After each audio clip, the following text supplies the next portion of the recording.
Hey guys, Kirk Short here with Real Conversations with Kirk.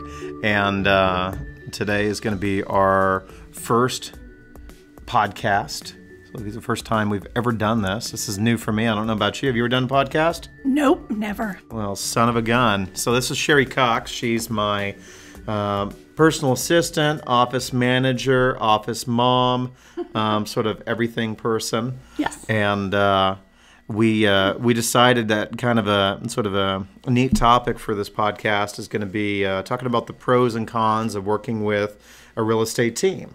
Partially because we've got our team and we deal with teams all the time. Mm-hmm. And there's teams we like and there's teams that are a little frustrating. We don't like as much, that's all. Yeah. But before I start, I do want to thank a couple of our sponsors that are helping us out. And that's Mike and Tammy Gonzalez with MTG Family Mortgage and Adam Hamilton with the Phoenix Mortgage Group. Both of them excellent lenders that take care of our clients and do an extremely good job. Would you agree? Yes, super nice, both of them. Awesome. So hopefully with the podcast that we're going to be doing from here on out, we're going to have lots of different topics. And we're going to put these out as frequently as we can. And there'll be, sometimes they're going to be, real estate, talking about the process of real estate. They may be some interviews with people here in Wichita. But everything is going to be real estate-ish oriented. And hopefully we'll get some feedback from all of you that are listening. We're going to be looking at questions and trying to answer questions from the folks that listen to our podcasts and watch us on Facebook and stuff like that. So please keep questions and things like that coming when you have an opportunity to do it.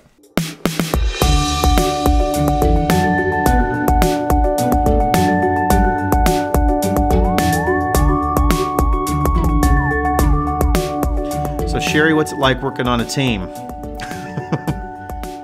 Well, from the end that I work on, I think it's challenging, it's fun.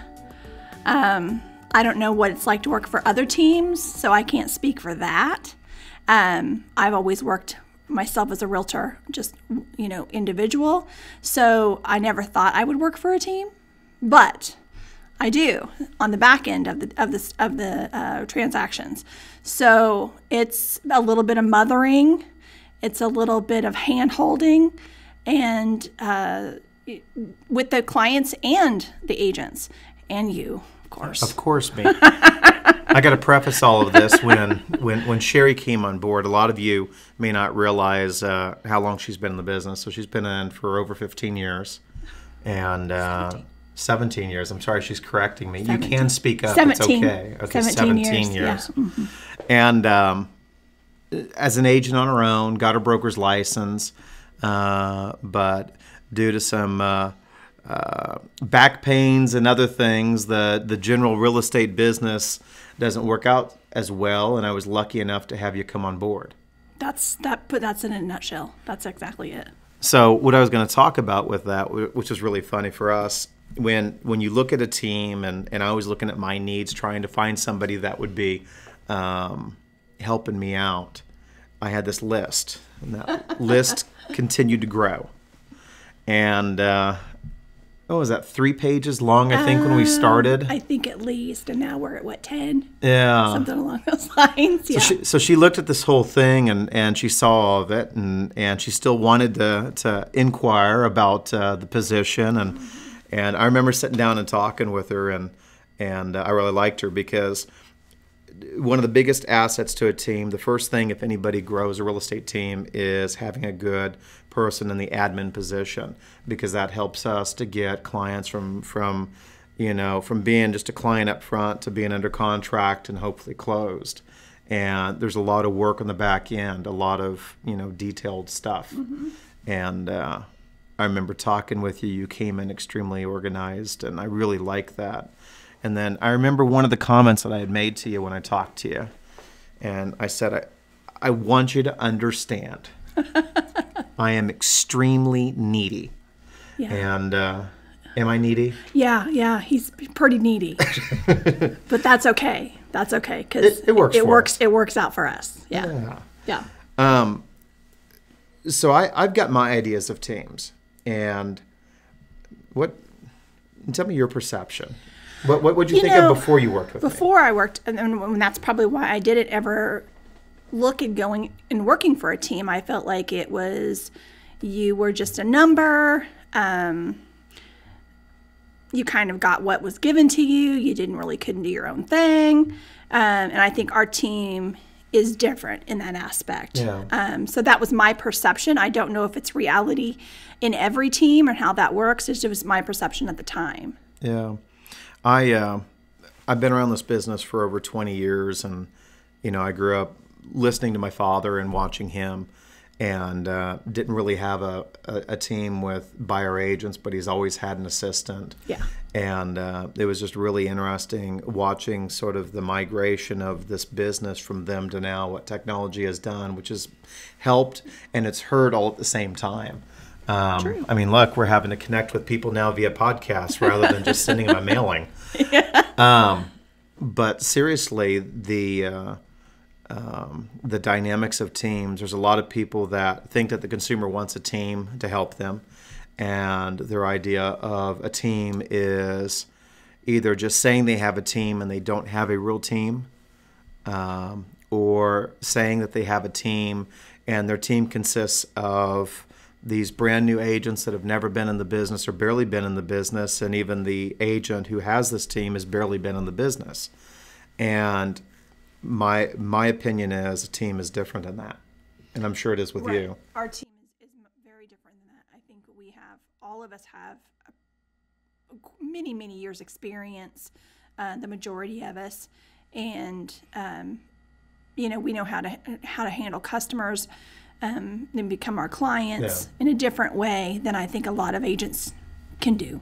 Yeah, they what I found relative to having a strong team is, so once you have your admin and we've got that backside flowing well, and letting customers, of course, I'll preface this too, a lot of teams have admins that help them that have never been in the business. Right. And the majority, I would say. Yeah. And one of the big things that I wanted is to have somebody that was experienced working with us, because it's one thing to go out and negotiate a contract. It's another thing to have somebody that knows what they're doing on the back end. Not a good team, not every time the admin has to sit there and call up to the agent like myself or the buyer agent, say, okay, what's going on? What do we need to do next? The thing that I love is the fact that the experience is there. If we need, to get things drafted, we can do so quickly. If advice needs to be given to a client, I know the advice that's given to my clients by you is very good. And even if a client says, hey, your assistant said this, it's like, great. If she said it, then that's pretty accurate. Right. And I can do that because I am still a licensed broker. Yeah. Still have a broker's license. Absolutely. So, yeah. Absolutely. So let's talk about the next aspect of the teams, and I was kind of leading to that with having other agents. Unfortunately, some agents and teams, they have a licensed agent working with them before they actually have an admin, which I think is the wrong way to go. Right. If they have team members, if you're watching, you need to, or listening, hey, you need to be able to find out how experienced are they. A lot of people don't have people with experience. Yeah. And I find anybody can throw a team together. Yeah. But there are differences, and that's what we're really talking about. Yeah. I mean, you have to constantly sit there and work on the agents improving. I mean, I've been in the business for 20 years, and I'm constantly improving upon myself. And you've got this transaction, which tends to be one of the largest transactions that a consumer sits there and does. And just having a brand new person doesn't mean that it's going to be beneficial for them. Would you agree? Right, exactly. And so I find that having some qualified people on the team that have transactional experience behind them, but more importantly, they aren't just order takers. Right. I mean, we do more than just, push some paper around. Right. So, I mean, everybody can can take care of a transaction per se. There's things that we know that we have done that will take care of you quicker and faster and probably better quality because we've had the experience, the number of transactions. And of course, Kirk, and there's nobody that thinks outside the box like Kirk. So that's not a lie. So, we have fun. Yeah. Yes, and we do. We have a lot of fun, and I think a lot of clients appreciate that we try to stay in communication as best we can, and we're always here to answer any question, and not just for him and the agents. They can call me too. Yeah. Yeah. One of the beautiful things about working with a team than working with an individual, especially when you have a market that tends to be a little more busy, like the market that we have right now, is having a chance for that communication. If they can't, for example, if one of my clients can't reach me, they can attempt to reach you and, in essence, get around and get to me because we may be off with clients showing, closing, getting their houses ready to be listed, whatever the case, or just living life because we do have personal lives. Yeah. Yeah. Not everybody thinks that, but we do. Right. So being able to push off some of this work, like I'm getting ready to go on vacation, and for me, it's good to know that going on vacation, I've got people that I can rely upon while I'm gone. Right. Business doesn't stop. The client service doesn't stop. If people need to have a house shown, we can still handle it. If they need to have their house listed, we can still sit there and handle it. Right. And that's value of a team. So it's like for the money that's being paid to have a realtor, you get a lot more bang for your buck. But people need to be cautious when they hire a team. So not just because it's a team is it better. The questions need to be asked. Yeah. What are these team members doing if you're gone, or if you're busy? Who else can handle these questions besides just your one agent? Yeah. So what talking teams and things like that? How do we communicate with clients, and how's good or better for clients to communicate with us? I mean, if you were to give some advice, at least how we operate. Do you mean like during the transaction, or? Yeah, I mean, so we talked to Harry and Sally, and they want to go list their house with us. They're not quite ready. And so we're just starting with this process to communicate, but we know that everybody has these questions, or concerns, or they need one of our trusted companies that we deal with for carpet cleaning or painting or whatever the case. What type of communication is best, and when should they communicate with us? Well, I think we communicate with the client whatever's best for them. Yeah. Some people don't like to make phone calls. Some people don't like to email. They like to text. And we all can do that for them. But I think making an appointment with Kirk to sit down and go over their property if they're looking to list it, or if they're looking to buy, we need to have a discussion about what they're looking for. Right. This isn't just, let's go show you this one house. We're going to sit down and show you, what's available. What are you looking for? What are your priorities? So we have, we want to have that appointment set with you for a one-on-one to really see what you're looking for before we get going. Yeah. I find that sometimes I have to remind clients that it's okay to talk to us, that there aren't bad questions, that we want this to be open. I also sometimes have to remind clients that just because you had a previous bad experience, it doesn't mean that that's what it is here. It's a two-way street. If I don't know what somebody's thinking, I can't help them. And if they don't know what I'm thinking, I can't help them. Mm-hmm. And it really works when we all can have open communication, good and bad, because not everything is rosy. No, exactly. I think that, everyone's reason for moving may be a little different. So we look at that and see how we can help you, whether it's getting the house ready or setting you up with a lender. Right.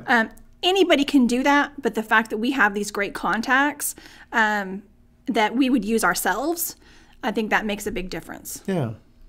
Something I do want to share with people that are listening is I think there's this misconception comes on at times, sorry, I can't even talk, with talking and having that communication where people tend to sit there and think that when we're communicating, we should be communicating every single day with them. And that if we're not communicating them, we're not working on their property or their situation.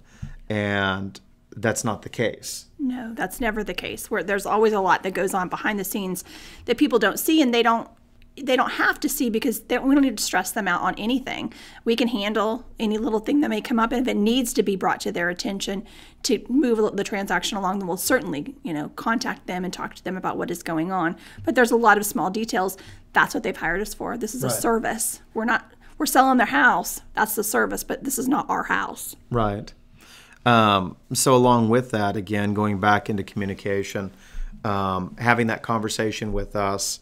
If you have a concern and you haven't heard back from us yet, or even from your team, that's when you should be able to sit there and just freely call up and say, hey, just checking in. I know it's been a week or whatever, but I was just wondering. Sure, no problem. Here you go. This is what we're working on. What's funny is clients sometimes don't realize that house has been shown, and we're working behind the scenes with other agents trying to encourage your people to present offers and do things. And it doesn't always happen just overnight. We would love it to sit there and happen overnight, but that's not always the norm. Would you agree? I agree. Let's talk about, or I want to talk about, I guess, the front end of things. Mm-hmm. That's my end, right? Yep. What do I do in this team and my role and position? This is the way I see what I do. I am partially considered what they call a rainmaker. My job is to sit there and for the listings get boots through the door so that the house can be seen and get the calls being generated. That way we can try to find a potential buyer for somebody and then get those potential buyers out to my buyer agents, which are Jennifer Brown and Stephen Hartman. So that's kind of a big thing for me, right? Right. There's a lot of work to it. This podcast, right? We've been doing a lot of videos talking about the city and about the market, create conversation, right? Content generation, online. Referrals, taking care of our past clients. One thing I always tell people is one of the big things that we do is we have a business of past client repeat customers, where we're more of a referral-based business. People come to us because they like what they see from what they hear from other people. So, when people are posting comments about how we do, and they get on Facebook and they say, hey, you need to go talk to the Wichita Home Team, things like that. That's how we grow our business. So that's part of where I see my role. I see my role as a listing agent. I've chosen within, our team here to try to focus on listing houses and do that very well. We've had a very good track record of getting them on the market. When people hire me, though, they're hiring me to tell them what they need to hear, not always what they want to hear. And we're walking through, here's the things you need to do to your house to get it ready. I actually help stage. I've had people that have talked to us and said, hey, Kirk, XYZ agent, well, they bring in a professional stager. And I'm like, I've been in this business for 20 years. I'm a professional stager. Right. You know, exactly. I don't have to hire somebody because I've been in here doing this. And we will help someone if they need their home staged with furniture or whatever. We'll get that process started, and we'll do stuff like that. But we can tell you what needs to be moved and decluttered and rearranged, and yeah, absolutely. Yeah. Mm-hmm. I think once we sit there and get the client, we're working with them, and it functions very well. Then the business sort of shifts, right? Because once you have listings and we've got them on the market, we're handling things that way. The next aspect of the business is sending them to our buyer agents, which is, again, Stephen Hartman and Jennifer Brown. And they walk them through the whole process of buying, mm-hmm. connecting them with lenders, showing them houses, looking at the houses for issues. And all houses we show are perfect, right? Oh, yeah. Yeah, they're all perfect. See, we wish they were all perfect. That'll be a whole nother episode when we start talking about houses. One of the segments we're gonna sit there and doing is literally just going to be talking about the home inspection process and what to look out for, what we look out for before putting a contract on a house, and then when the home inspections come up and all the fun pros and cons. And I think that's the thing about you and the buyer's agents. We are not one of those agents that just say, "Oh yeah, go ahead and look," and you just go and you're willy-nilly through the house. Yeah. They're going to walk through with you and show you anything that may look kind of suspicious. Yeah, there may be issues. We're just not there to say, "Okay, sign on the dotted line." We're not that team. We're not order takers. We're not order takers. Yeah. We're going to show you what may be a concern, and even if it is not a concern, we're going to direct you. Once you get the contract in place, we're gonna know who to talk to inspection wise. If it's a structural thing, if it's a plumbing thing, whatever, we have the people that can be called out at that time, so you can have peace of mind that you're buying the house that's right for you. Well, absolutely. And, what people sometimes forget too, and maybe it's because I look at our team being different. It was like a conversation I had this morning with one of our agents. It's, our job is to get them positioned and educate their client so that whether they live in their house the rest of their life or they have to sell 6 months from now, they're hopefully in the best position that they can be in. It doesn't always mean the cheapest price. It just means giving them the advice. Now, whether the client listens to our advice, that's always the big challenge, right? You can lead a horse to water, but you can't force him to drink. Right. And, but I think we do a really good job of that type of communication. One thing I want to stress that's different about us a little bit as it relates to our buyer agents, and why I think that we're a little different, is two things. We actually pay our buyer agents very well. We make sure that they're compensated appropriately so they don't have to feel like they're order takers. Right. Some team structures, they pay their people so little, they just need to burn and churn through people, and I don't like that. And then on the flip side, it's that balance between giving them everything, because, again, this is a business. So many teams fail, and they fail because they don't treat their business like a business. And that's why we've been able to sit there and survive. That's why, last year we did 133 transactions. We did. And we've got a lofty goal. What's our goal for this year? 207. So our goal this year is to do 207 transactions, and we can only do that through having a strong team, strong people behind us. So I'm excited. I'm really excited for what this whole year is going to sit there and do for us. So this leaves us to the very last part of our team, our internal team. I guess other than photography. We'll get into that whole thing later. My wife's our staff photographer, and she actually does it for other realtors. It's amazing the people that don't realize having a photographer as your team member, how much impact that has. It's huge. But on the back end, again, going back to you, right? So we make everything look pretty. Sherri gets it done. You're scheduling inspections. Do. You're making sure all the paperwork is in, making sure it's compliant, making sure that we're on task, Correct. making sure I'm on task. Yeah, it's more. Yeah, it's definitely more than just the paperwork. I input the listings. I talk with Kirk more about the listings. Sometimes I go out and look at the listings with him. Yeah. And then I send those listings off to the seller and say, hey, look at this. Make sure that's correct. I'm not perfect.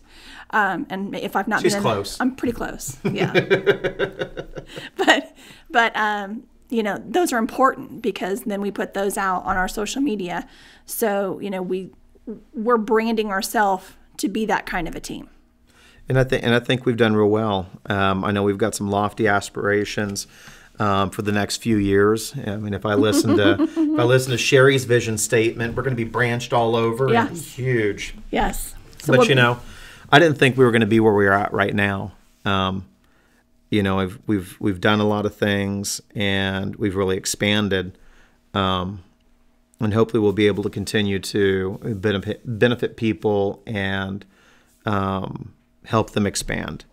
So I know our 30-minute segment here is about up. So I will say. Oh, yes, sir. Please. Guys, this is our producer, Jack, that's talking. Guys, I did get a message on Facebook for a question. If you guys want to answer a question that was sent to us.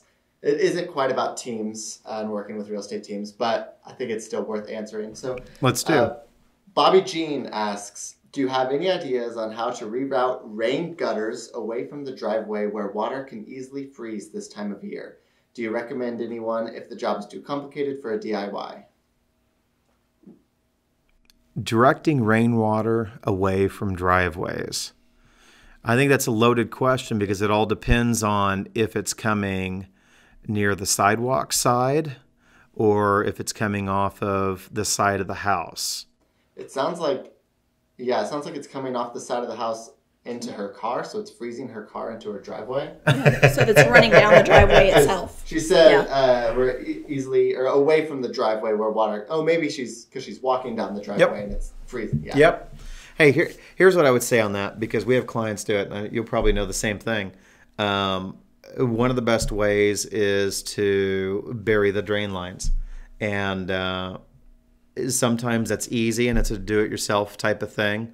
But other times it's a whole lot smarter to hire it done, get it done right, because you got to decide what type of pipe, what's it going under. You can't close it off at the gutter because it could freeze up at the gutter, and that's its own problem. Yeah. It's got to be able to drain. Is it a pop-up at the end of the straight, or is it like a little grate like I have in my yard? I actually put mine in.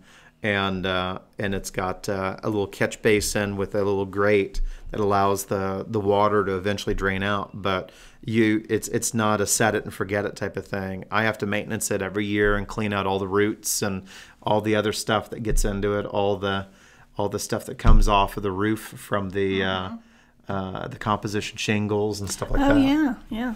Granulation. But that is the best way to sit there and get it off of a driveway. So you make it sound like if you were to bury it, that would probably need to be professionally done. Do you have anybody in mind that you would send towards Bobby?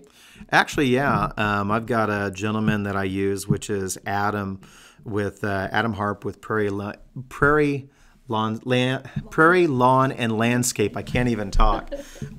He helps me on my own personal flips that I do. Helps me on my property. He's actually going to be helping me with the sprinkler setup and some similar stuff on a property that I'm doing behind my house for our shop building that I'm doing.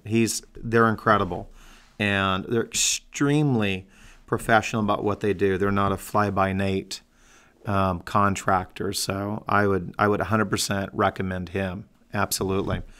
So going back here, since our time is about up, I want to let all of you know that we are on Facebook. We've got a lot of neat episodes with our Cruising with Kirk series. I've also got a really neat hometown highlight series that we're doing where we're highlighting different things around Wichita. If you get on my Facebook page, you'll see some trailers for that. And you can do that at facebook.com/Wichita Home Team. We're also doing some other YouTube videos. We're going to be having more of our podcasts and some other portions of our series with our Cruising with Kirk. And what's the other series that we're doing? Cruising with Kirk, Hometown Highlights. Did we say the name We of this got podcast? so much going. Yeah, Yes, I did. Real yeah. Conversations Real with Conversations Kirk. We're on with it. Kirk. We're on it. Yep. See, guys, this is real. Anyways, so get on there. Subscribe to us on the Wichita Home Team. They're on YouTube, and we'll talk with you guys here next time on our next podcast. I will guarantee it'll be something that's good, and look forward to talking to all of you soon. So again, achieve your dreams with the Wichita Home Team. And till next time on Real Conversations with Kirk, we'll talk to you soon. Bye. Bye, guys.